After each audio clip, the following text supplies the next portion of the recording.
Good evening and welcome. I'm Steve Kaplan. I'm the Dean of the Faculty of Humanities at the Hebrew University of Jerusalem. It is a special pleasure for me to be here this evening. I have to say that in many cases when as Dean of the Faculty you're invited to participate in a lecture, it's something of a chore, and you look for the elegant way in which you can excuse yourself as quickly as you've taken care of your responsibilities, but this is certainly not the case this evening. First of all, it's a pleasure to see so many people here.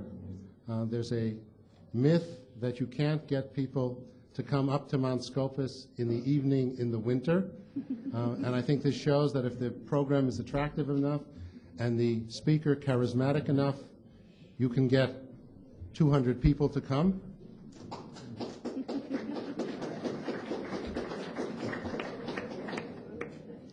I'd like to also take this opportunity, and it's really my first time as Dean to do this publicly, to thank Professor Robert Wistrich for the marvelous work that he's done over the past few years in the Vidal Sassoon Center.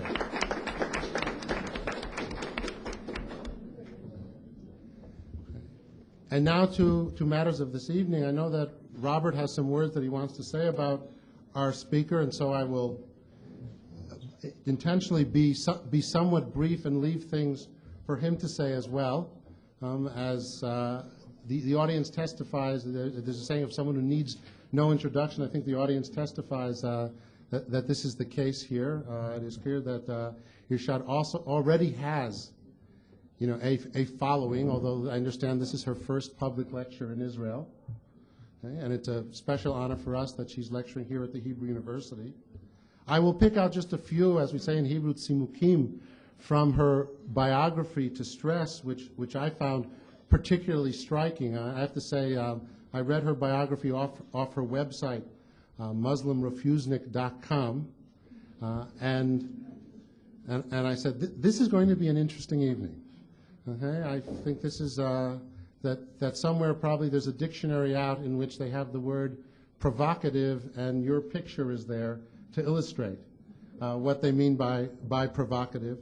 As I was saying a few minutes ago, when we were sitting among her many distinctions, and I'll just mention a few of them, she sits on the interfaith editorial board of 17 magazine, and I told her I didn't know that 17 magazine had an interfaith editorial board, and certainly I'm one person who's going to now renew my subscription, which has lapsed in recent years. She graduated from the University of British Columbia and was given the Governor General's Medal as the top graduate, and I was particularly pleased as a Dean of Humanities to see that at the time she was the first humanities student to earn this distinction, and as a representative of the Faculty of Humanities, I'm particularly proud to welcome you under those circumstances. She was recently honored by Oprah Winfrey with the first annual Chutzpah Award.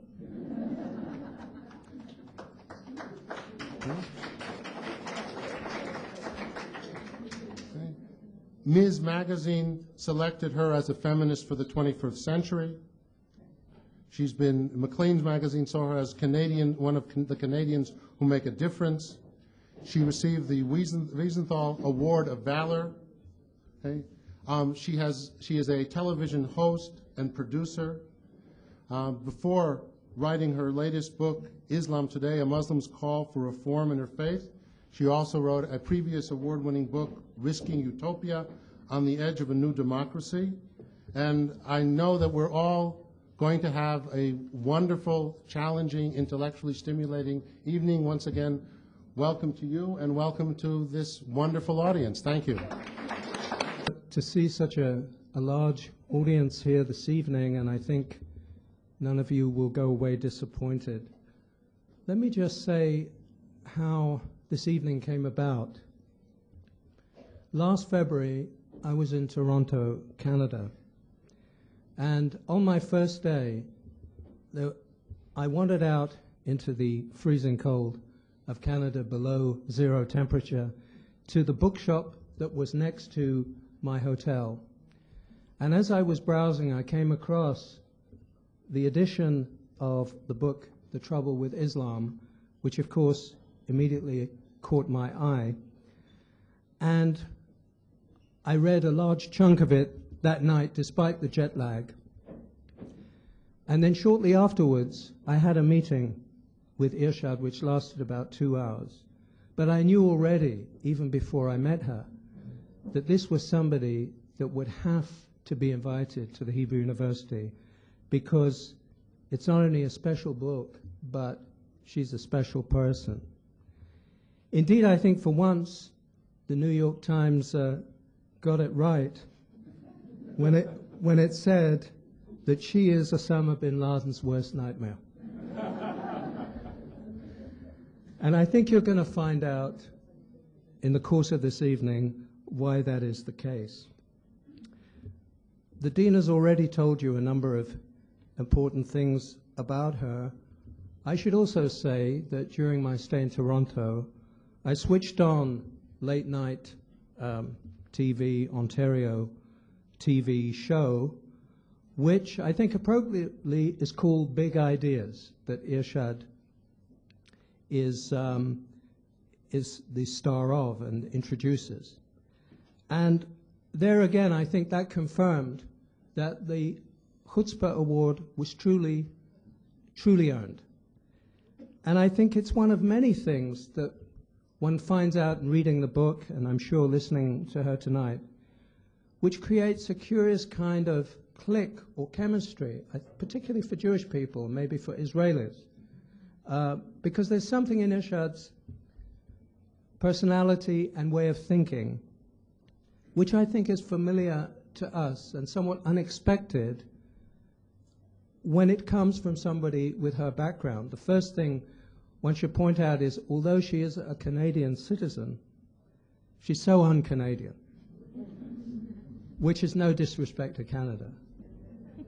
But, you know, passion is not something that normally distinguishes Canadians. And I can say, because I saw the film The Passion in Canada, and there's one thing that it wasn't, either in the cinema or outside. But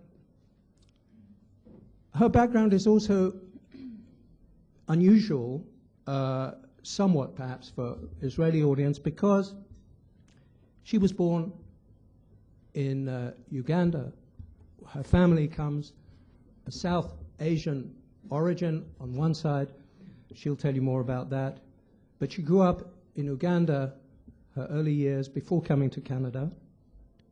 Actually, she and her family were victims of the late unlamented General Idi Amin's expulsion of Asian Muslims from that country, which we all know from our Zionist history, of course. That's the place we might have all ended up in. It also has echoes of Entebbe, but Irshad was out of there before the Israeli force came in. And she grew up in Canada, and no doubt something of that multicultural environment is reflected in her own thoughts about the position of Muslims in the world today. One of the most important things to me in her book, and it's something which is refreshing, is the challenge to her fellow Muslims. And she is a Muslim, takes pride, I think, in being a Muslim. And it's important to say that at the outset. It's a challenge to Muslims to stop blaming others, to stop with the psychology of self-pity, with the belief that the world is at fault or has gone wrong because of America, because of Israel, because of imperialism, because of their own rulers and corruption, although that clearly does have something to do with it. Take responsibility. That's one of the really important, straightforward, simple but so true messages which one takes away. This is also a book which addresses the three great deficits which were pointed out by the UN report written by Arab intellectuals concerning the Arab world and its failures in human development. The three deficits: the knowledge deficit, the deficit with regard to women, and the fact that the potential of 50% of the population of the Muslim world, which I don't need to remind you is more than 1 billion people, is not used, is not realized. And the deficit of political freedom.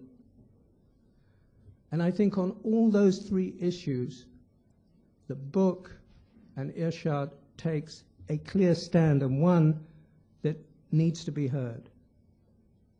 Why did I choose the title? It wasn't very difficult really to choose, but the particular title for tonight's lecture. Why juxtapose women and Jews, the question of Islam and anti-Semitism, from this perspective? Well, obviously, it's a major theme in the book. That's the simple explanation. But I think there's something beyond that. If I may, for a moment, just mention the fact that before we even look at the Islamic world, I think it's a very interesting phenomenon for the historian of anti-Semitism to reflect on the fact that women and Jews have a lot in common from the standpoint of the anti-Semite. If you look back to the early history of Christianity, and if you take that up to the 19th century in Europe with modern anti-Semitism, you see that there are interesting parallels and symmetries between what was called in the 19th century the woman question, or in German, they always like to put question at the end, die Frauenfrage, and die Judenfrage, the Jewish question. Because both Jews and women in different ways were deemed to be inferior beings. They were deemed to embody evil. They were identified with the devil. They were demonized, and they were ultimately dehumanized. So this exists outside the Islamic world, but I think that one of the things that a book like this brings home, and there have been other commentaries on the same subject, is that there is a very powerful current of misogyny, as there is of anti-Semitism, within Islam itself. So though it may not be unique to Islam, it does take a particularly strong and virulent form today. And if we try and place that in a larger context, and I'm not going to lecture about it here because you come to listen to Irshad, but I do want to say that I see it, and it's one of the reasons why I wanted the Vidal Sassoon Center to invite Irshad, is that we're talking about emancipation. The emancipation of the Jews supposedly happened in the 19th century, and the emancipation of women also took place in a similar time frame, perhaps a little bit later. But has it really been achieved and accomplished? There are whole swathes of the world where it is not true. It has not taken place at all. And when you see the condition, the degradation even, of women in the Islamic world today, one could see how far there is to go. How many basic human rights do not exist for women? And this has an intimate connection, I believe, with attitudes to Jews. And this is something that comes out from the testimony in this book. And therefore, those who really believe in the possibility and also the necessity of a reform or reformation of the Muslim world and its democratization, and believe in universal human rights, which have to be universal, must address the issues which which are presented here. And they are presented in a way that is, I think, particularly sharp, because Irshad has big ideas, and she has a sharp tongue and a good brain. And the style is not something you forget easily. One little example about the 70 virgins and the suicide bombers. It's like a perpetual license to ejaculate in exchange for willingness to detonate. Well, I mean, you know, that's, of course, provocative, but when you think about it, it's horrifically true. And I think that's what gives a special edge to this perspective. And one last observation. It seems that apart from a reformation and perhaps an enlightenment and the renewal of the tradition of ijtihad, perhaps we should really change your name to Irshad Ijtihad. Ijtihad meaning questioning, asking, raising the issues which are raised all the way through this book. We see finally an example that there is a liberalism, a tough-minded liberalism, which is relevant to Muslims today. And it made me think of John Stuart Mill, who hadn't read since I'd been at college, you know, I admit. But then I went back to one or two of John Stuart Mill's essays, and of course he was one of the first advocates of the emancipation of women, and also was such a powerful voice for dissent, for the importance of dissent, and the price a society and a culture pays by trying to silence opinions, by robbing people, both the present generation and posterity, of the challenge of debate. Even if the ideas are wrong, they are valuable, they have to be heard, because it's only through the clash of ideas that you achieve clarity. And it was also Mill who said, I am convinced that social arrangements which subordinate one sex to the other by law are bad in themselves and form one of the obstacles which oppose human progress. And I think that indeed is what is laid out for us in this book, and that's why I'm very much looking forward to listening to you, Yasha, tonight. Thank you. Good evening. Shalom. Salam. And for the atheists in the audience, how you doing? Great to have you all here, all of you. Boy, what an introduction. But you didn't give my speech for me, and that's the great thing. He hasn't taken away any of the thunder. He gave some of his own. I have to tell you that the reason I am standing out here instead of behind a podium is that I mentioned to Professor Wistrich that I don't like anything coming between me and my audience. You might remember there was a time when in the United States a popular slogan emerged, nothing comes between me and my Calvins, okay, meaning my Calvin Klein jeans. Well, tonight, nothing comes between me and my Vidal Sassoon hair, okay.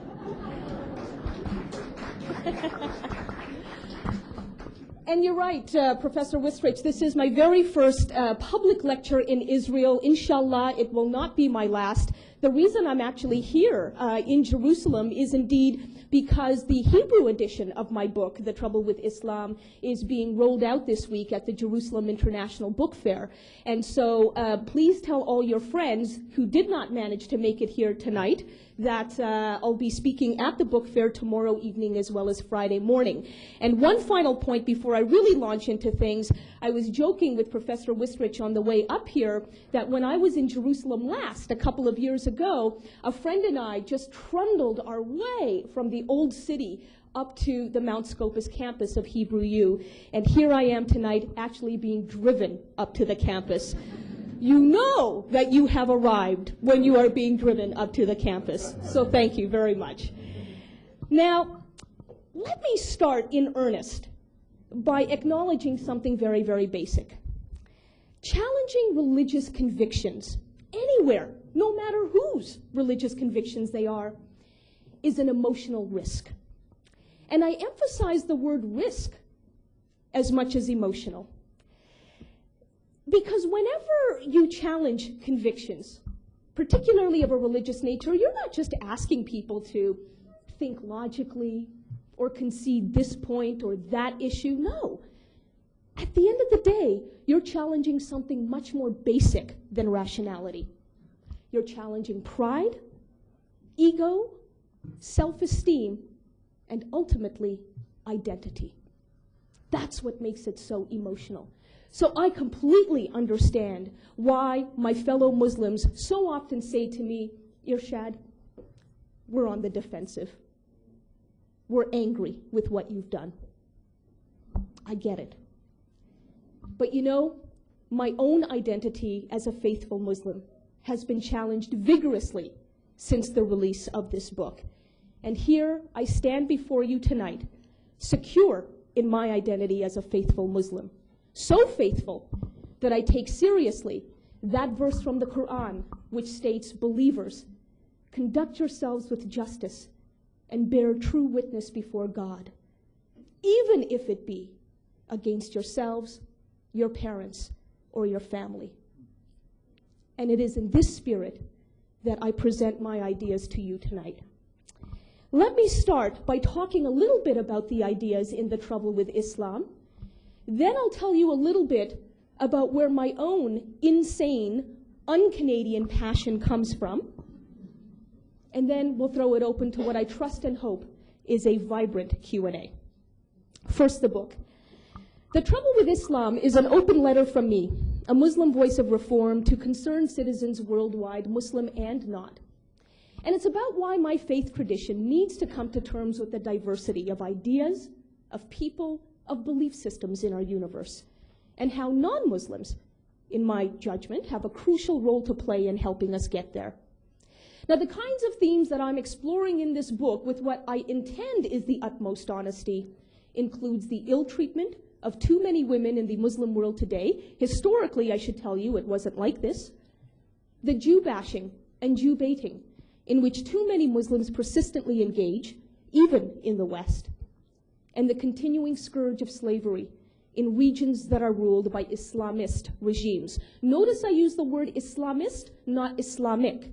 Islamism being the political bastardization of the faith of Islam, and a particular ideology that is harnessed by people with axes to grind in order to fuel their violent agendas.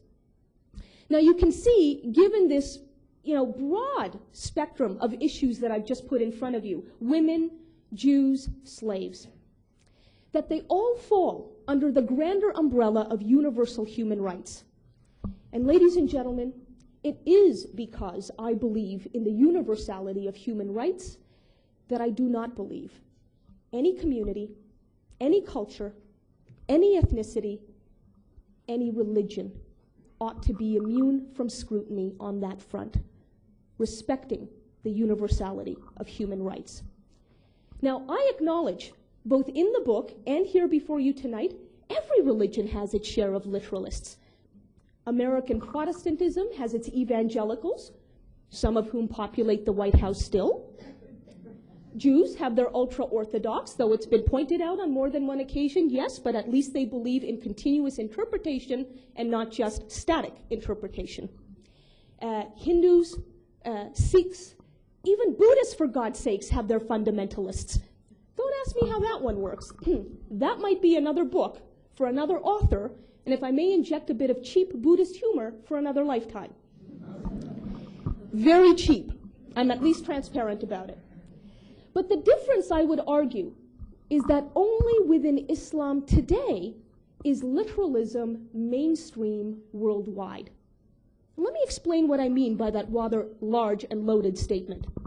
We Muslims, even in the West, are regularly raised to believe that because the Quran, our holy book, comes after the Torah and the Bible, historically and chronologically. It is the final and therefore perfect manifesto of God's will, not given to the kinds of inconsistencies and ambiguities and outright contradictions and, God forbid, human editing, like all of those other so-called sacred books. No, no. Even moderate Muslims believe, as an article of faith, that the Quran is not like any other holy book. It is, if I can put it this way, God 3.0, and none shall come after it. Okay? And this is a supremacy complex, let me emphasize, that is shared by moderate Muslims and not just radicals. This supremacy complex, I'm arguing in my book, is dangerous. Not because I believe that moderates will suddenly become jihadists and begin hurling bombs at the so-called infidels. No, that would be a shallow argument. I don't go there. No, I resort to other shallow arguments. Okay? What I argue in my book is that this supremacy complex is dangerous because when abuse happens under the banner of Islam, most Muslims today, even those of us with formal educations and fancy titles, do not yet know how to debate or dissent with the jihadists. And that's not because we're stupid, not all of us. It's because we have not yet been introduced to the possibility, let alone the virtue, of asking questions about our holy book. The same, I would humbly submit to you, cannot be said today for moderate Christians and Jews.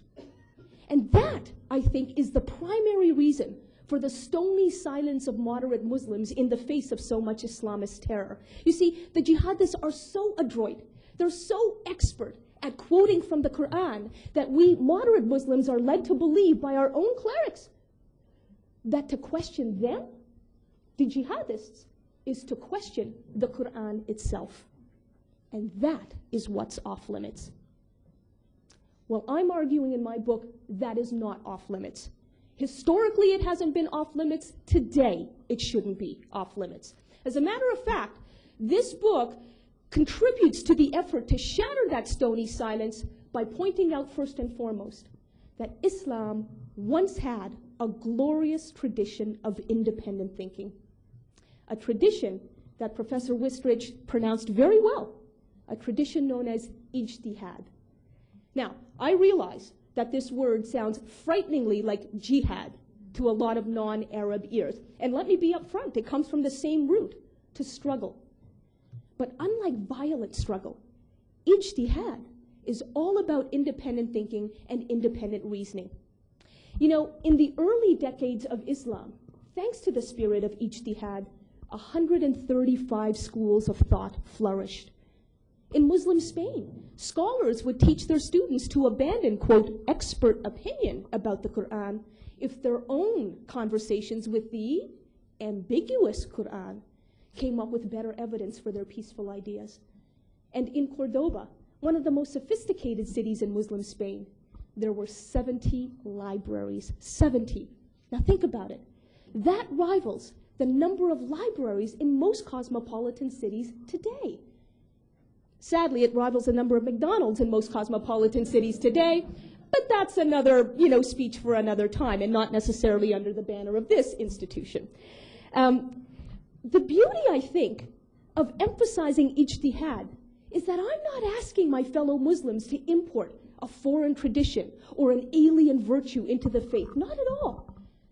I'm, in some cases, reminding them, in most cases, educating them, that Islam once had this glorious, progressive, pluralistic tradition that there is no reason, save for pure politics, we cannot have again.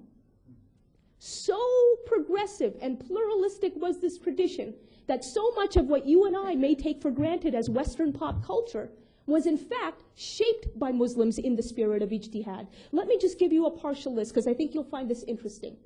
Muslims gave the world the guitar. We gave the world mocha coffee. Yes, you have us to thank for that.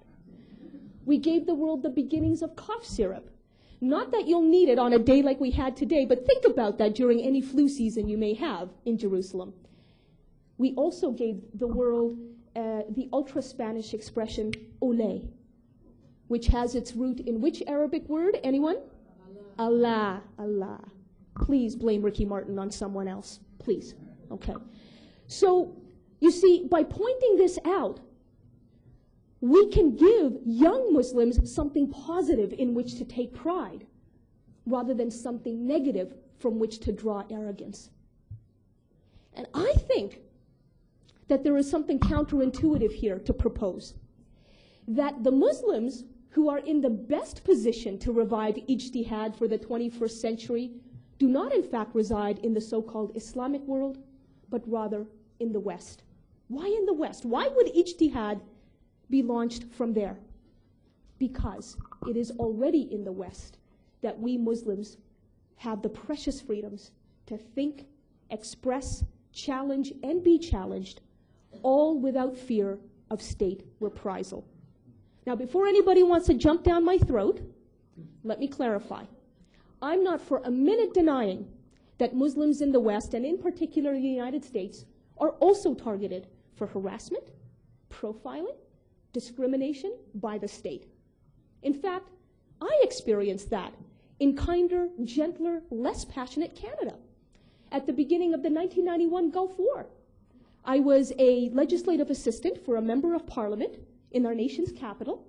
I was in a Senate committee hearing, studiously taking notes from my boss, when I received an unceremonious tap on my shoulder and was immediately marched out of that federal government building for no stated reason at the time, and to this day, no stated apology. And I can assure you that Muslims in the United States go through infinitely worse than what I experienced in Canada.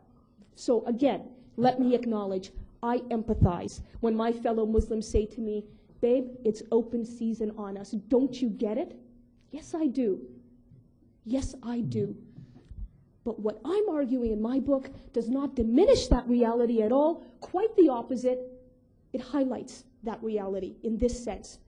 I'm arguing that if we Muslims care enough about the human rights of other Muslims, and not just about our civil rights in the West, then in fact it is in the West that we can advocate for the human rights of Muslims without being afraid of being murdered, raped, imprisoned, tortured, or executed for doing so. This, ladies and gentlemen, and I speak to you as a refugee when I make this statement, this is a precious gift. And I'm asking my fellow Muslims, what in God's name are we doing with that gift? Now, even if the liberal reformation of Islam does not begin, let me clarify, even if it begins in the West, and that's a big if, I realize, it does not end in the West, not by a long shot. People throughout the Islamic world, women in particular, need to know of their God-given right to think for themselves. And so in The Trouble with Islam, I also take the trouble to outline a global campaign to promote innovative approaches to Islam. And I call this non-military campaign Operation Ijtihad. And Operation Ijtihad revolves around liberating the entrepreneurial talents of Muslim women by giving them micro-business loans, $100, $200, $300, not a lot to most people here, but in fact it can mean the world to women in the Islamic universe. And what are they going to do with such loans? Just start community businesses? Big deal. Actually, it is a big deal. Here's why. Because there is a consensus within Islam that when women earn their own assets, they get to keep 100% of those assets and do with that money what they see fit. And what would they do with that money? What could they do with that money might be the better way of asking it. They could start their own schools, teach their children to read and write, themselves become literate so that they can read the Quran for themselves and see how many more options the Quran gives women for themselves, and also how many more options it gives us as Muslims to respect Jews, for example, rather than disdain Jews. And in fact, if anyone here is thinking, nice dream, Irshad, never going to happen, let me inform you, this kind of thing is already happening in some parts of Kabul today in Afghanistan, where Muslim women are accepting micro-business loans from non-governmental organizations. They're starting their own schools. And in some of these schools, you can read signs that say, and I'm going from right to left for Urdu, educate a boy, and you educate only that boy. But educate a girl, and you educate her entire family. The multiplier effect, as economists might like to put it, the multiplier effect of investing in Muslim women cannot be underestimated. Now, I realize that with a big idea like this, there's an even bigger question that hangs over all of it. Would Islam allow women to participate as entrepreneurs? Big time. Let me explain why. First, I will explain it from a purely practical point of view. Some of you may know that the micro-lending movement was launched more than 30 years ago, in part because of a Muslim man named Muhammad Yunus in Bangladesh. Yunus launched the Grameen Bank, and Grameen is a Bengali word that translates into village. This bank gives tiny loans to the poorest of the world's poor, all of whom are without land, most of whom are women. And the 30-plus year track record of the micro-business movement unequivocally shows that when Muslim women accept these loans, the loans are used to improve not just their quality of life, but the quality of life of their families, sometimes entire neighborhoods, often even entire villages. So on a practical basis, this works. But now let me put the icing on the cake. Theologically speaking, it is an eminently sensible way of approaching the liberal reformation of Islam, because there is a tradition of women as entrepreneurs in Islam. Some of you may know, too, that the Prophet Muhammad's beloved first wife, Khadija, was a wealthy, self-made merchant for whom the Prophet worked for many, many years. She was his boss, Khadija, exactly. And I sometimes like to remind Muslim men that if they're serious about emulating the Prophet's life, they won't just grow long beards. They'll be very open to working for their wives. This does not always crack a smile, but I can report to you that it gets more than a few nods of acknowledgement, usually at the back where the men can't be seen agreeing. But what are they agreeing with? With this point, that those who oppose women as economic players do so, not because they fear violating the Quran. They won't be violating it at all, but because they fear losing personal privileges that come from comfortable cultural certitudes. That's it. There is, I must add, since we're on a university campus, a much more sophisticated group of Muslims, particularly in the ivory tower, who insist that introducing free enterprise to the Arab Middle East amounts to Western imperialism, regardless of whether women benefit. That, too, is garbage. Let me explain why. We have to remember that the most tolerant strains of Islam have historically been spread through merchant trade rather than military conquest. And merchant trade emanating from where? From the Arab Middle East, in particular from Baghdad, the seat of the Islamic Enlightenment between the 8th and the 12th centuries. Here was the crossroads of goods, services, and ideas. You know, the history of Islam and micro-capitalism is so tight that there's even this wonderful Arabic saying that I have to tell you in English, and it goes like this. May your pilgrimage be accepted, your sins be forgiven, and your merchandise never remain unsold. Priorities. There is even a theory based on the Quran about when investors can come collecting on their loans. And the theory is only after the people in whom they have invested have managed to create new wealth, not a moment before. What an awesome theological safety net for those Muslim women who choose to accept such loans. And finally, as Professor Wistrich pointed out, this kind of an idea has the backing, not just of supposedly right-wing capitalist institutions like the World Trade Organization, but also of apparently left-wing institutions like the United Nations, whose own Arab human development reports, researched by Arabs, written by Arabs, have emphasized that there are three key deficits in the Arab Muslim world today: the deficit of women's empowerment, the deficit of knowledge, and the deficit of freedom. And I'm making the case that by addressing the deficit of women's empowerment, we can go far to closing the gap on knowledge and freedom. I don't think it would take too much convincing of the UN, since they've declared 2005 to be the year of microcredit. So what am I ultimately proposing here? That there be a new coalition of the willing around the world. That there be a coalition of rich allies: Canada, Norway, Britain, France, Australia, yes, the United States, not led by the US, but certainly the US being a participant, in which all of these countries would take just a sliver of their national security budgets and pool them together into a coherent program of micro-business loans for women in the Muslim world. I know it sounds crazy. I know it does. But you know, I also believe that it is doable. When I was speaking at Stanford University in California not too long ago, the other speaker on the program was General John Abizaid, the head of Central Command in Iraq. Here's a soldier's soldier on the ground, seeing the explosions and the gunfire with his own eyes, putting his men and women right out on the front line. Somebody in the audience, not me, after he spoke, asked him, "General, what is it that Americans can do now to compensate for our mistakes in Iraq without using more gunfire?" And without any hesitation, he replied, "Micro-business loans for Muslim women."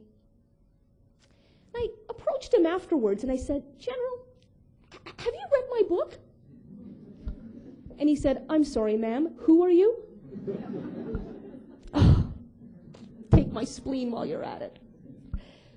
But I'm so glad he replied in the way he did, because it shows that he didn't need any prompting from the likes of me in order to be convinced that there is practical worth to having this idea become a centerpiece of rebuilding Iraq and spreading democracy and intellectual freedom throughout much of the Muslim Middle East. And I think that if we all wrote to President Bush and reminded him that General John Abizaid, forget the UN, he's not going to be convinced by them, but General John Abizaid backs this idea up, we may have a hope in hell of getting this kind of a reform through. So you can see that despite the title of the book, The Trouble with Islam, this is not an unremitting attack on Islam, not at all. Yes, it's a healthy critique of contemporary Islam, but healthy enough to bring into sharp relief that tradition of critical reasoning that Islam once had, which for all of our benefit, it needs to rediscover. Now, since the release of the book, the question has often been asked of me, are you insane? I mean, what would possess you to put your name and your face on a book that tackles the cornerstone taboos of Islam today? Are you nuts?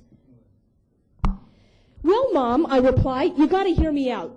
And she has, and if anyone's interested, by all means ask during the Q&A what her own evolution has been through this rather tortuous journey that she is living vicariously through her daughter.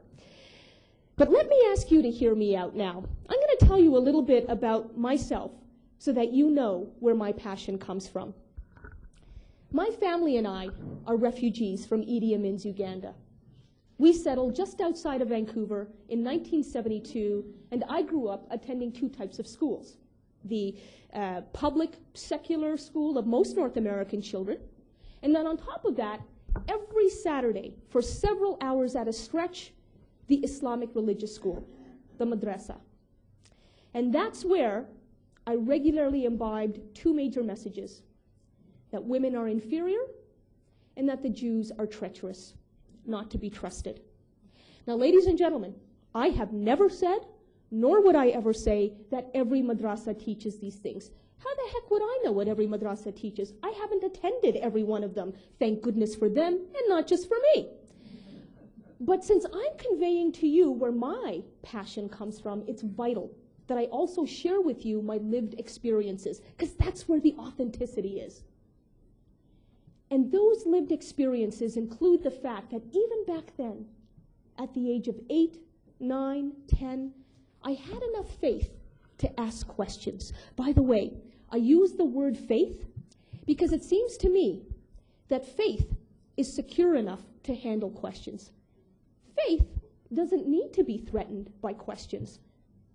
Dogma, on the other hand, does. I had enough faith that my first question from my madrasa teacher was, why can't girls lead prayer? A question, by the way, that I asked of the Deputy Chief Justice of the Qadi courts on the other side of the security wall in Abu Dis this afternoon. And he basically gave me the same answer that my madrasa teacher gave me some 25 years ago. That's just the way it is. I graduated, entirely metaphorically, to asking more sophisticated questions like, hold on, sir, and by this I mean my madrasa teacher, if the Quran came to Prophet Muhammad as a message of peace, then why, even after receiving that message of peace, did he command his army to slay an entire Jewish tribe? I don't get it. Now, you can appreciate that such questions irritated the hell out of my madrasa teacher. In fact, to his credit, the Deputy Chief Justice had much more of a sense of humor than did my madrasa teacher. So it's not surprising that my madrasa teacher and I reached our ultimate impasse over yet another ignorant, annoying question of mine, namely, where is the evidence for the so-called Jewish conspiracy against Islam? You love to go on about it, sir. Tell me, where is the proof? Now, ladies and gentlemen, in retrospect, I have to acknowledge that this must have sounded like a crazy question to him because, let's face it, conspiracy theories, by definition, don't lend themselves to evidence. That's what makes them conspiracy theories, hello? Well, I don't think I would have been satisfied with such an answer back then. I can tell you I'm not satisfied with such an answer today, and that's why I keep asking the question out loud.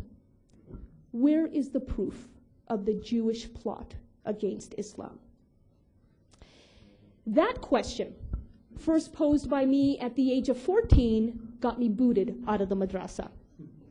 First Uganda, then madrasa. I am sure Jerusalem is next, though I don't invite it. So at this point, I had a crucial choice to make, having been expelled. I could have walked away from my Muslim faith and got on with becoming a secular, consumer-oriented North American, as many Muslims quietly do, or I could have given Islam another chance and asked it to give me another chance. And out of fairness to my faith, this time I say fairness because maybe my madrasa teacher was just a lousy educator, and why should my faith be punished for his personal shortcomings? Out of fairness, I gave Islam another chance and asked the same of it for me. I took time over the next 20 years to study Islam on my own, when there were no invitations to the Mount Scopus campus of Hebrew U, no car service, no spotlights, no journalists clamoring for commentary, no publishers approaching me, no money to be made. In other words, I studied Islam with total and utter sincerity. And I am thrilled to report to you that as a result of all of that self-study, I came to discover a truly progressive side of my faith, ijtihad. But I discovered it in theory. You see, I remain a struggling Muslim because of what's happening not in theory, but on the ground. Human rights violations, often massive ones, particularly against women and minorities, in the name of Allah.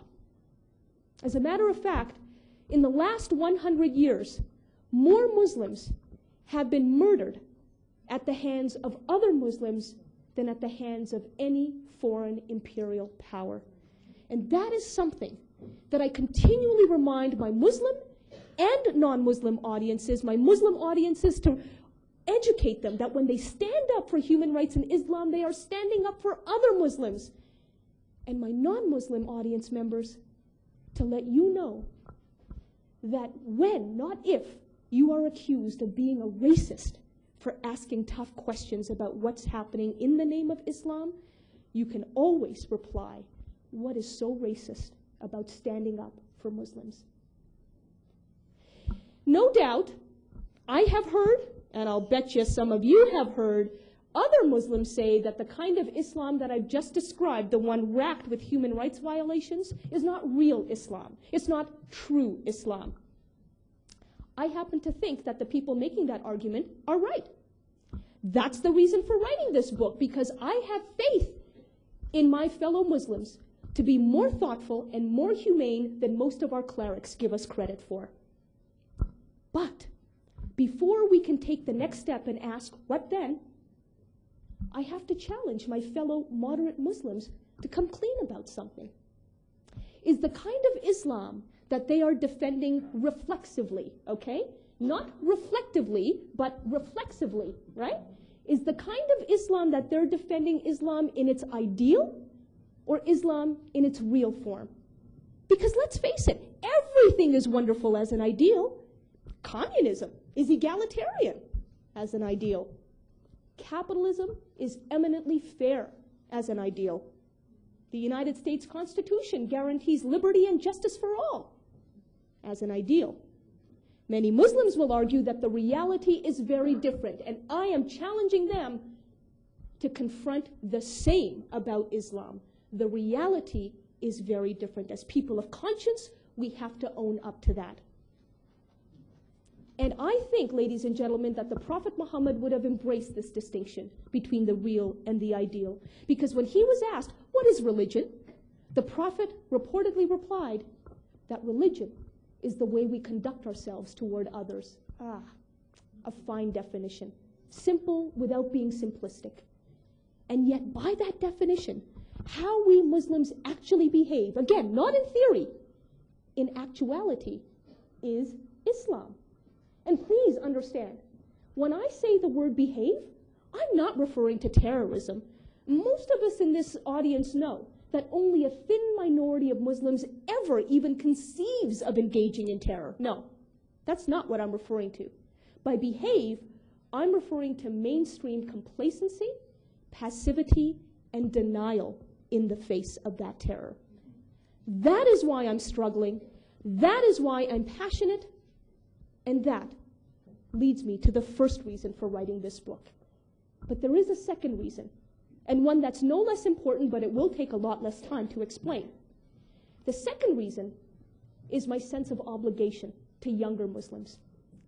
You know, even before 9/11, I would be invited to universities to speak, mostly about diversity. And I noticed that after most of my speeches, it was young Muslims who were emerging out of the audiences, and they would gather around at the side of the floor, the side of the stage, and start chatting excitedly amongst themselves, and they'd wait for everybody else to filter out of the room, and then they'd walk over, sometimes hesitantly, because what they're about to tell me next is a risk.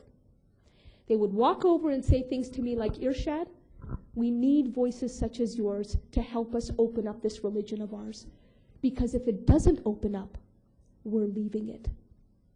And I didn't hear this once. I didn't hear this twice. I heard this kind of a sentiment constantly in 2 years leading up to September 11th, 2001. These kids were well ahead of the curve. They were ahead the rest of society. They spotted the problem. They just didn't know who to turn to. And so it's not surprising that a huge chunk of the support that I do hear from Muslims, and I do hear a lot, comes from those who identify themselves as young. That's the good news.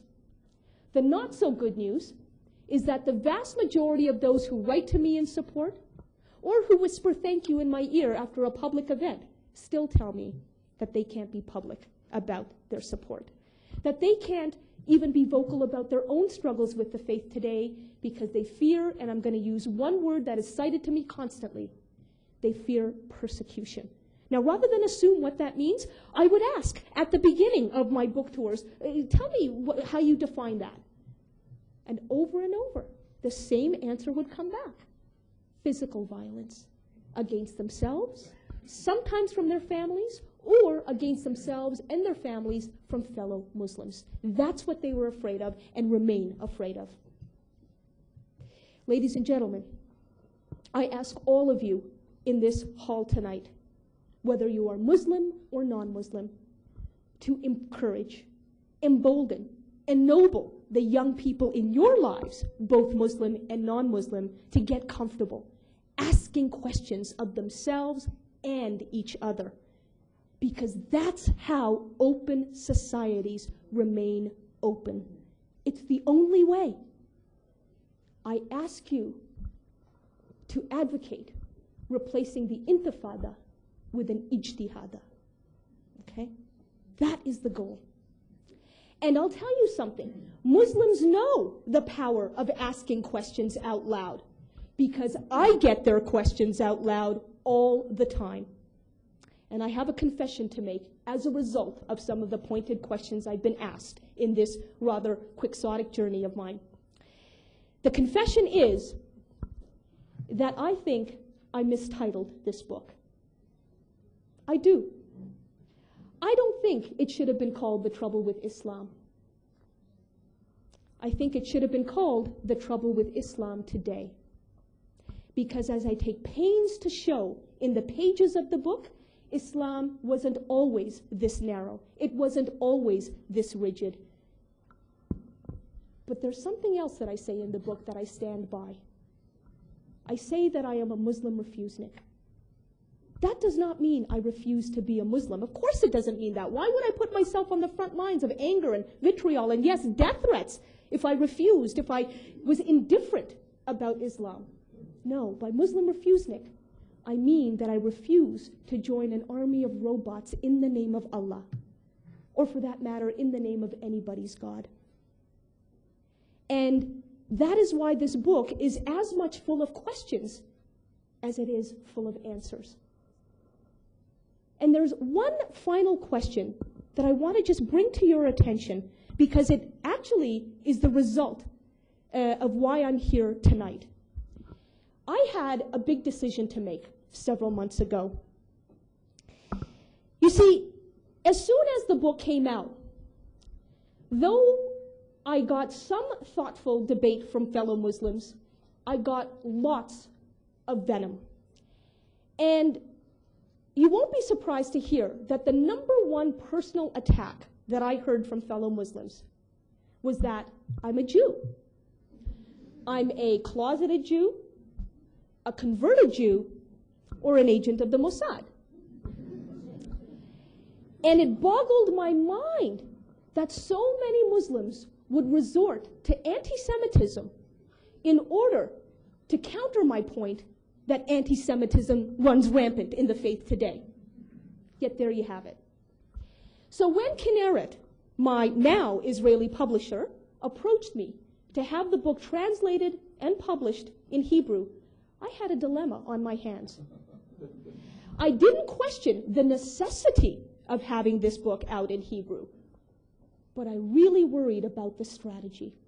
I mean, should I sign on with a Hebrew language publisher before I secure an Arabic language one?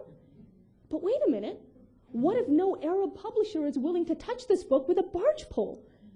Should I let the dissemination of this message of Islamic reform be dependent upon somebody else's decisions? Of course not. And yet, would the credibility of this message of Islamic reform be severely undermined if I did go with a Hebrew language publisher first?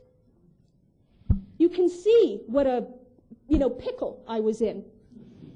And I brought this dilemma, since I'm bad at making my own decisions and I always learn from other people, I brought this dilemma to my public audiences, and I would ask them, what should I do? Without any exaggeration, I can tell you that they were split down the middle. Half said, go for it, it's important to get this message out in any way possible, and the other half said, absolutely not, you have to wait. Well, the solution came from a young Muslim woman. She was visiting some family in the United States. She lived in Saudi Arabia. And she was attending one of my public lectures. She wrote to me afterwards to say, how about this?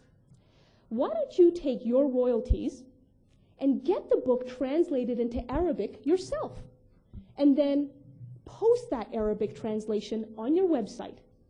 And when we Muslim youth can download this Arabic translation free of charge, that means that we can read the book in relative privacy, and that means relative safety, something we wouldn't have if we were just carrying the book around with us.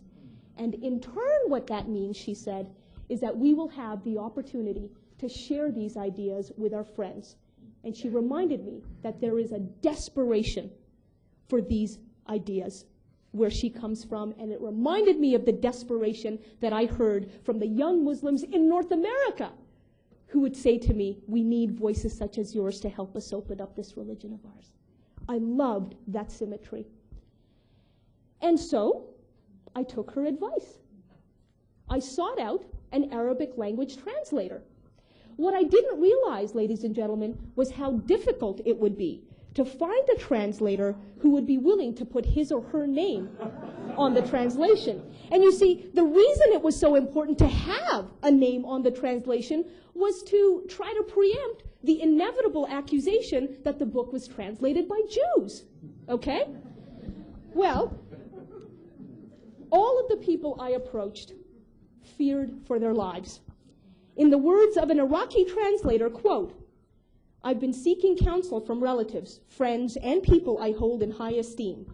None of them has even contemplated the possibility of putting my name on the translation at this time of cultural decline throughout the Arab world. My relatives are especially concerned, pointing out that in Iraq, Islamists virtually roaming the streets, shooting people for lesser so-called crimes, like selling alcohol and seeking it, I suppose, but selling alcohol or merely calling for a secular state. So there was no way that this person would put his or her name on the translation. In the end, I settled for an anonymous Arabic translator. And now, indeed, the translation can be downloaded from my website. It's been up for 4 months.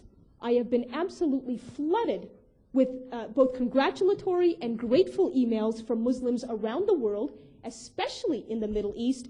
And one really lovely story I just want to finish off with is that only 2 days after the Arabic language translation went up on the site, I heard from a young man in Jordan who said, now that I have your book in a language that I can understand, I'm going to be starting an underground discussion group with all of my friends. And he said in his email to me, I'm a very popular guy, so I have a lot of friends. And then he said what really, really stole my heart. He said, I want to work with you for the day when my underground discussion group will become visible. And as a result of people like him, I and they are now working to launch a leadership center for young reform-minded Muslims around the world. A leadership center that will give them the courage and the permission to engage in the art and confidence of debate and dissent, learn about the golden age of Islam when Muslims, Christians, and Jews worked in relative, by no means hand-holding, but relative harmony to expand and preserve knowledge, and finally, give these kids a physical space. Virtual is nice, but it doesn't replace face-to-face, hand-to-hand contact. Give them a physical space in which they can network with one another, take each other by the shoulders and say, are you real?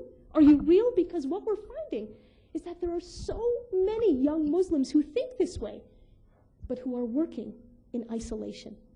And they need to know they are not alone. This is the hope with which I want to leave you. And I started off this talk with a beautiful verse from the Quran. I want to end with an equally important verse from the Quran. God changes not what is in a people until they change what is in themselves. Thank you for your ears. Well, I think that our speaker has lived up to all expectations and has also not only been word perfect, but time perfect, leaving us about 3/4 of an hour, which is quite a lot of time, for questions. And I know that Irshad, as you have heard tonight, very much likes and invites the give and take of debate, because that is exactly what she's calling for. And I think you did prove metaphorically that you are a Jew, because in fact... Okay, Professor Wistrich, look into that camera right over there. Yeah. You see, we're being streamed live online, and you've just given a lot of people reason to believe that I'm part of the Jewish conspiracy. Thanks a lot. No, I want to clarify that. Metaphorically means... Say hi to my mom for me, would you? Yeah. Hi, Mum. Being a Jew, one definition of being a Jew is always to answer a question with another question. We are definitely going to be doing that in a moment. Where I think it's quite clear you couldn't possibly be an agent of the Mossad, because the Mossad, I'm sorry to spoil a myth, but the Mossad is just not sufficiently bright to have ever recruited someone like you, because if they had, they would have understood long ago that the way to achieve peace in the Middle East and security for Israel, the way to do it is to empower women. That is much more effective.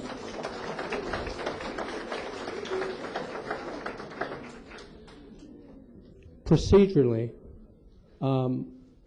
we invite any of you who would wish to ask a question to come up either on my left or on my right, and just one request, please make it one question. You can make a statement, not too long, but one question, not 3 questions in one, because it makes it easier on the speaker. Yes? The statement only is that you're very charming and very effective. Now may I ask a question? What does authentic Islam say about the other, about the way the other is treated, and relationships with others? I wouldn't be called the names that I'm being called, including charming, and thank you for that. So let me tell you what my own research has led me to conclude and to report. About the other, let's take the example of non-Muslims for instance. Exactly. It is absolutely true that the Quran does encourage Muslims not to take Jews and Christians as friends, lest we become one of them. Now, it describes them as an unjust people whom God does not guide. There is talk. Hold on a second. I'll answer your corollary in just a second. Whom God does not guide. There is talk of smiting, of slaughtering, of slavery, and subjecting non-Muslims to a special tax as a tribute to their Muslim conquerors. Some of this stuff is truly scathing. On the other hand, very Jewish of me, I know. On the other hand, the Quran also heaps praise on the Prophet Abraham, grandfather of the 3 monotheisms. Jesus is described in a very un-Islamic way in the Quran. He is described as the Messiah, and more than once.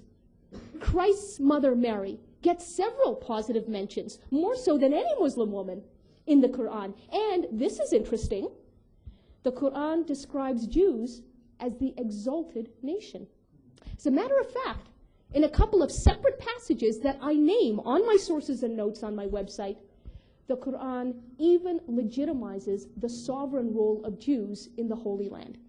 So what are we to conclude from all of this? Here's what I conclude. That the Quran, like the Bible and the Torah, is rife with contradictions and inconsistencies, and by the way, not just about Jews and Christians, but also about women, also about slaves, even about diversity as it may relate, say, to gays and lesbians in contemporary society. Okay? So Muslims who wish to live by the book, as we say in American English, have no choice but to make choices about what to emphasize and what to downplay. Selectiveness is inevitable. And that leads to yet another question. Oh, I'm really reinforcing it now, or am I not?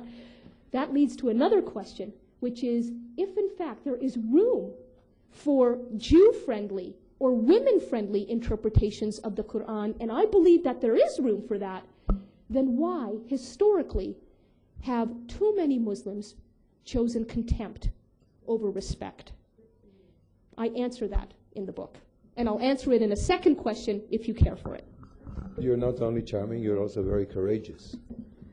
I want to ask you about something that you said at the outset of your talk about, I think you called it the supremacy complex, and Muslims holding the Quran and Islam to be God 3.0, meaning the highest version of God.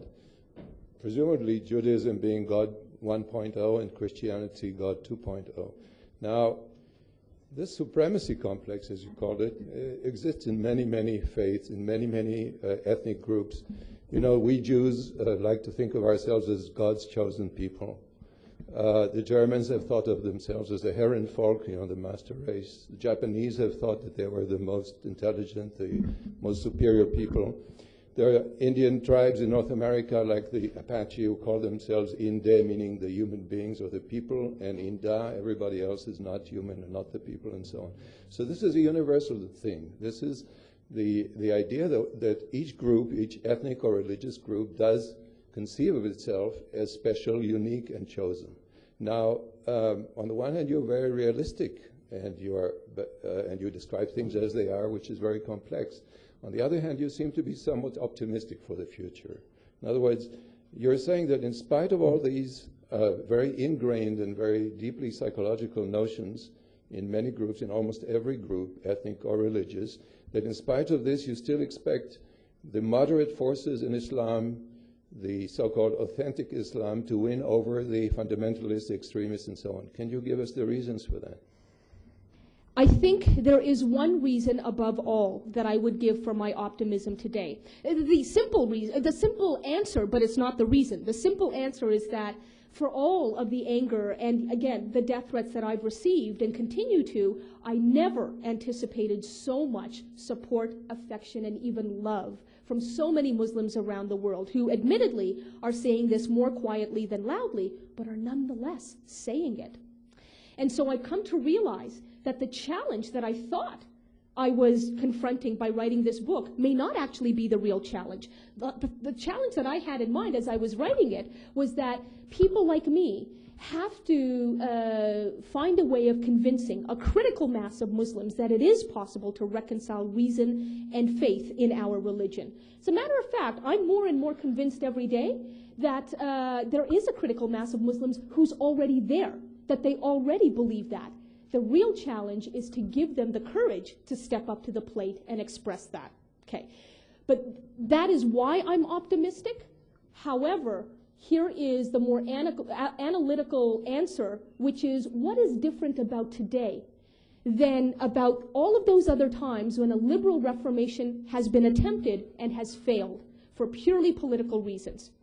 The big difference, it may not be enough, but it's a big difference, is that today there is a generation of Muslims, my age and younger, who have immigrated to the West and who, for the first time in the history of Islam, have been able to say, we now live in a part of the world where we can think and express and challenge and be challenged without worrying about what the government is going to do to us physically for that reason.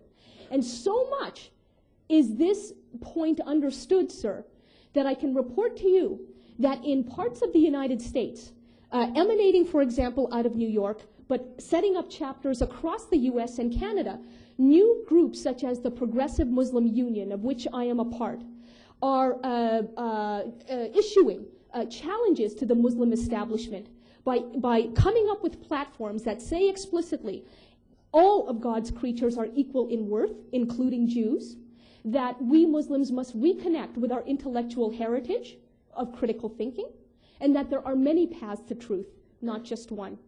So progressive is this Muslim union that we're even calling publicly for equality for gays and lesbians. Now this comes from young Muslims. Where else are they able to make this point out loud?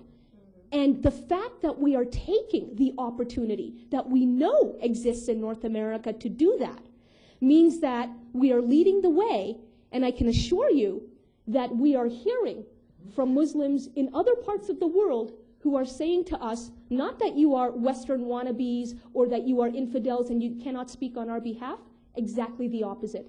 Thank you for helping us to create the climate in our own societies in which, though we may not be as progressive, so-called, as people like you, we would otherwise be dismissed by our society as too radical because we are endorsing aims like yours, but because of what you guys are doing, taking advantage of the freedoms that you've got, which we don't, you are helping to create a climate in which we can do even half of what you're doing. This is the messy, non-linear, entirely untidy way that progress happens. It doesn't happen overnight, and it happens, of course, on different levels in different societies, but the role of the dissident is obviously not to seek approval, because she won't get it. The role of the dissident is to ruffle feathers, and in that way, help legitimize the very people who would otherwise be dismissed as too radical without having her as a comparison. I hope that helps to answer the question. Thank you for your speech here in Jerusalem. What I want to ask you, if you can also have your speech in East Jerusalem or in Muslim communities in Israel or in the territories or in Arab states. Would I, in other words, be invited to make such a speech? Today, yeah. Or even maybe in some months or years? Well, again, I don't want to be romantic about this. I don't want to sanitize the reality, as you well know. I will tell you quite up front, I have not yet received an invitation from the territories or from any part of the Muslim world to come, by an official body, I should say. By individuals, absolutely. Mostly, again, young Muslims who are saying, when are you going to come and speak? We desperately need to hear your voice. But these are people who, frankly, are not in a position of power to be able to invite me. And of course, promise some degree of security, okay? So that has not yet happened. But I can tell you, sir, that a year ago, when the book was only a month old in the United States, I would not have received the kind of reception from American Muslims, I can tell you I didn't, from American Muslims, the way I'm receiving now. In the last few weeks alone, in my various lectures at American universities, Muslims who have high-level positions with their mosques have stood up and said, we are inviting you. And I say, yeah, sure you are. I've heard that before. No, this is who I am. This is what position I have. I will ensure that you get an invitation because there is nothing that you have said which I can disagree with. So this is beginning in some circles. And the very fact, sir, that in the last 3 weeks alone, I have gotten requests to have the book published in Turkey, requests that is from publishers, not from individuals, from publishers, in Turkey, Bangladesh, in India, and even from an underground publisher in Iran, okay, suggests that the outrage is finally settling because they now know, my opponents now know, that I'm not going away. No matter what they say, what they try, what they do, I'm not going away. So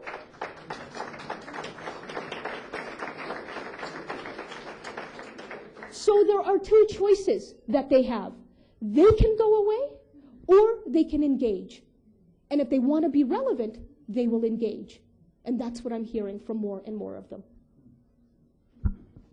Assalamu alaikum. Wa alaikum salam. I studied at a college in the United States, and then I moved to New York, and I started talking in some Shiite mosques with a Muslim friend of mine about Islam, but it could never be as critical or critical at all, of course. And then we wanted to go and speak back at Bates College, and I was banned by the college because I wrote a short article suggesting that maybe Quran was edited at some point, so I couldn't go and speak.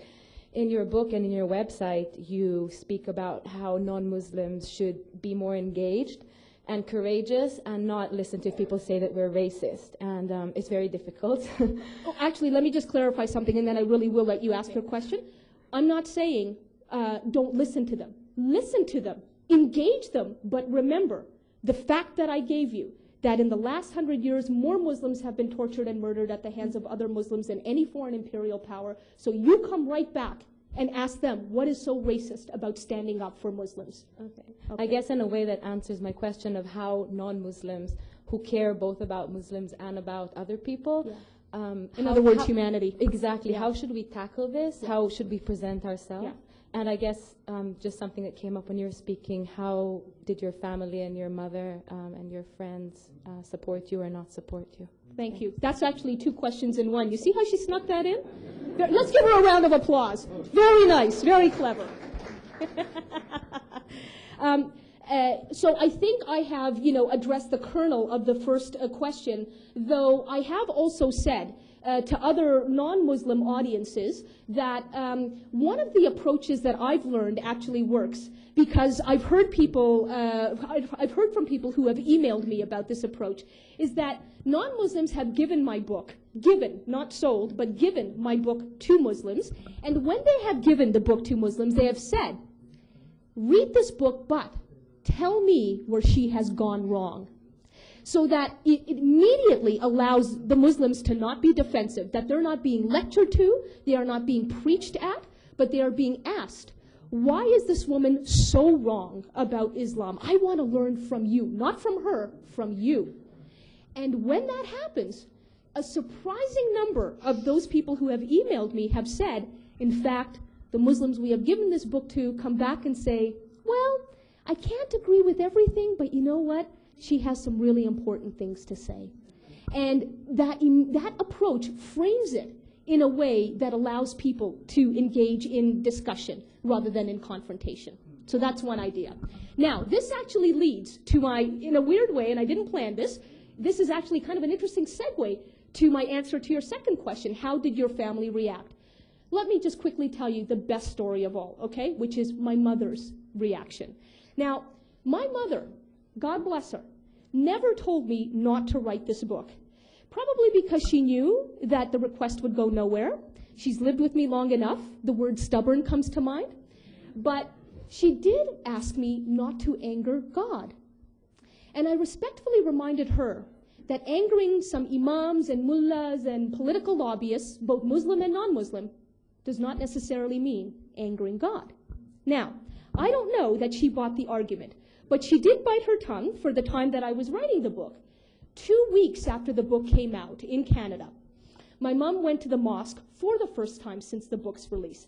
She fully expected criticism. She got it. As a matter of fact, the imam devoted the next 4 khutbahs, the next 4 Friday sermons, to equating me to Osama bin Laden. Okay? But my mother also got something that she didn't expect.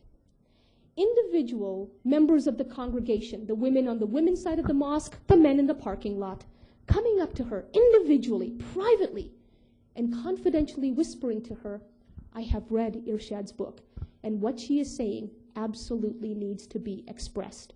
Just like the Muslims who've received the book from people who have asked them, tell me where she has gone wrong.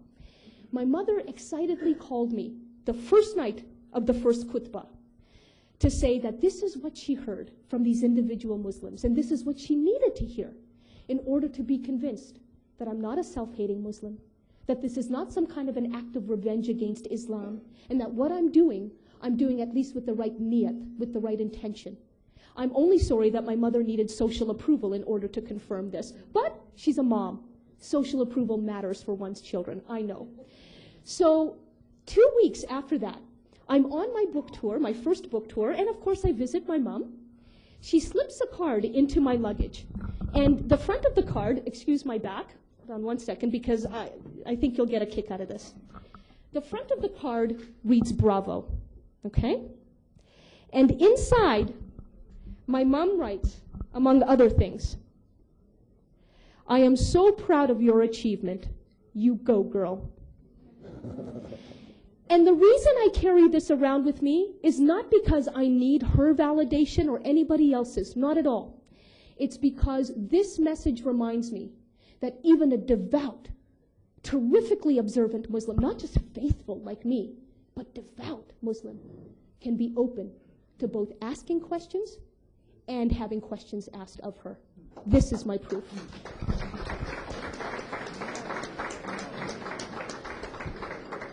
My question begins with a statement. Pomegranates and grapes and oranges are a lot healthier to eat than sand. When the oil runs out, can you ask the power structure, the Saudi kings, the Ayatollahs in Iran, what is their country going to be when the oil runs out? We Jews can help them make the desert bloom. That's why we came here, to be partners. Do they want to exist on European charity, like the Palestinians who had jobs with Jews as partners?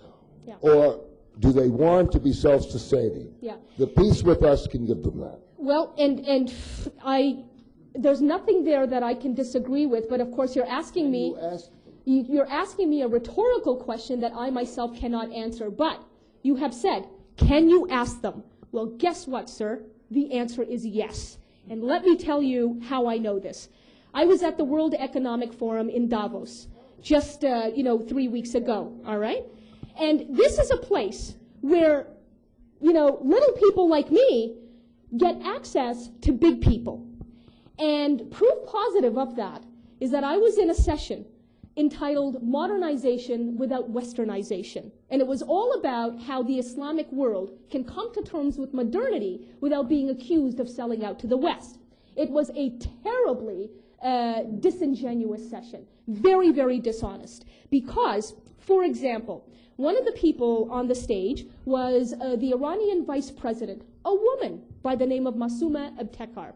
She, by the way, in her younger years, was the spin doctor, the communications director for the hostage takers. Not the hostages, the hostage takers in the 1979, event that led to the Iranian Revolution. She now is the Minister of the Environment and the highest ranking female in the Iranian cabinet. And she said to an audience bigger than this, an auditorium packed, and I'm quoting, that Muslims will never allow their dignity to be undermined by despotism. And I looked around, and other Muslims looked around, and we wondered quietly, did we just hear what we think we heard?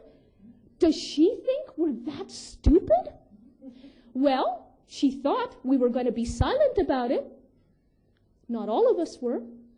So, during the Q&A, I made my way to the microphone, and I said, Madam Vice President, you know the verse in the Quran which encourages us to speak out against abuses that are happening in the name of Islam. And I gave her that verse, just in case she needed a refresher. And I said, in that spirit, I need you to come clean. You talk about your vaunted values of Islam. How do you reconcile those beautiful Islamic values with the fact that women in your country continue to be stoned alive? And if you do not reconcile the two, if you actually condemn stoning, then what are you, as a woman leader in Iran, doing to end this reality? She first tried to answer by accusing me of being a lackey of the Western media.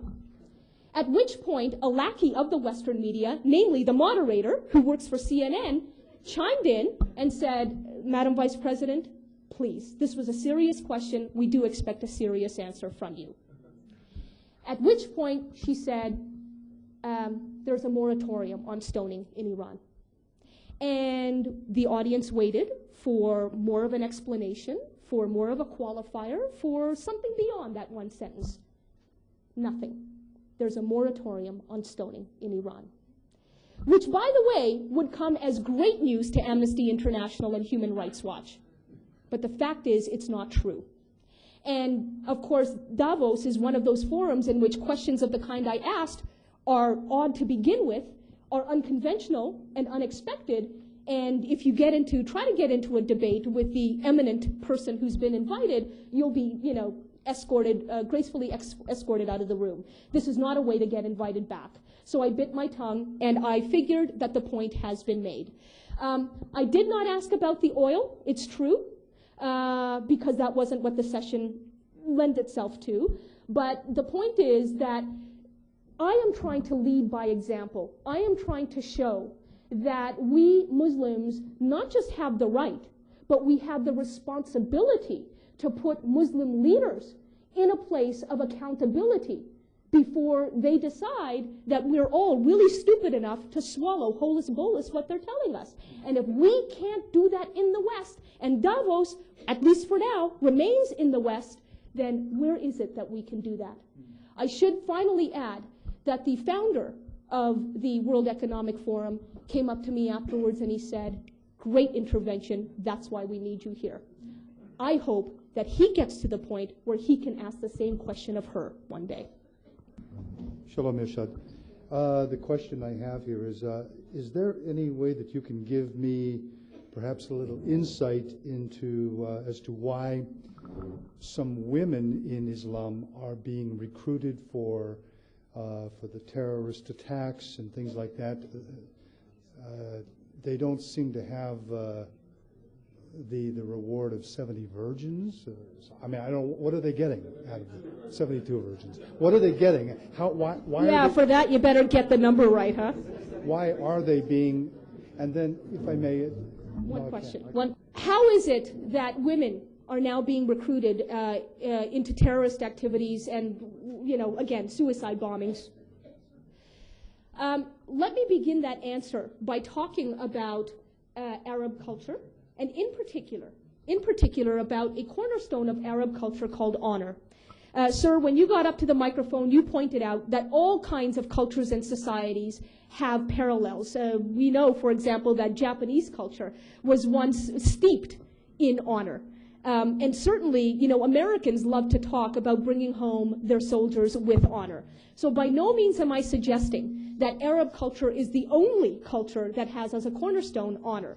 But let's talk about what honor actually means within Arab culture.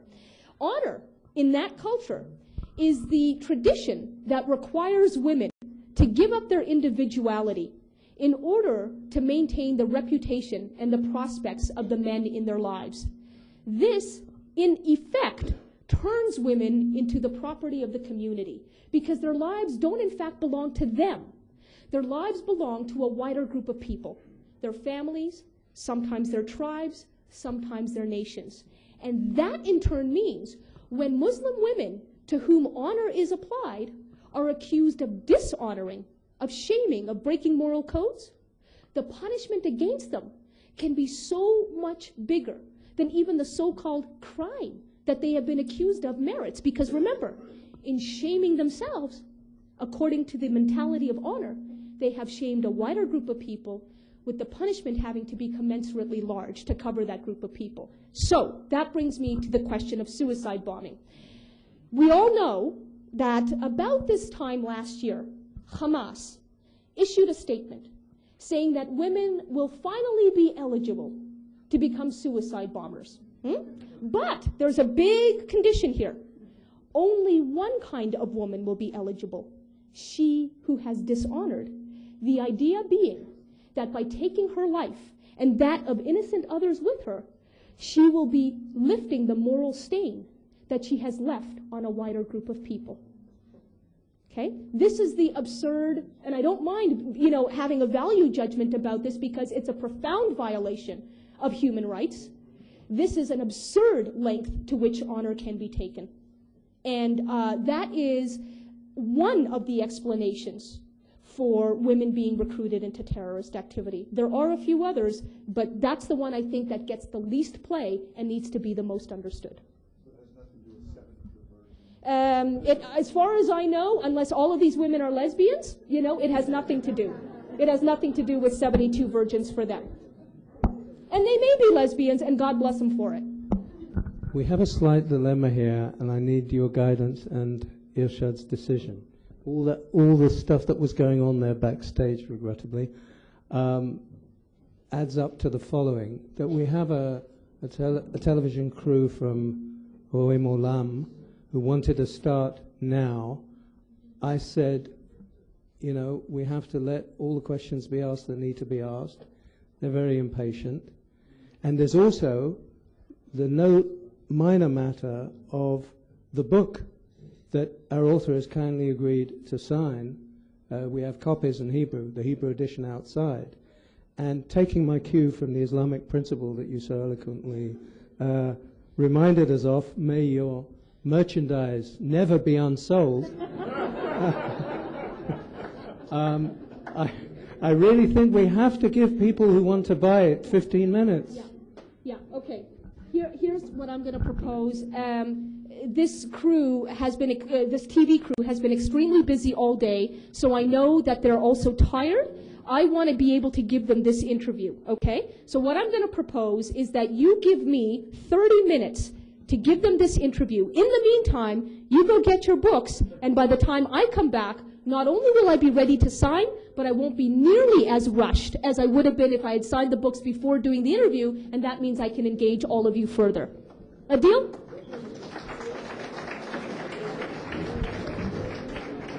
In the meantime, let me just first of all, thank our speaker for the splendid effort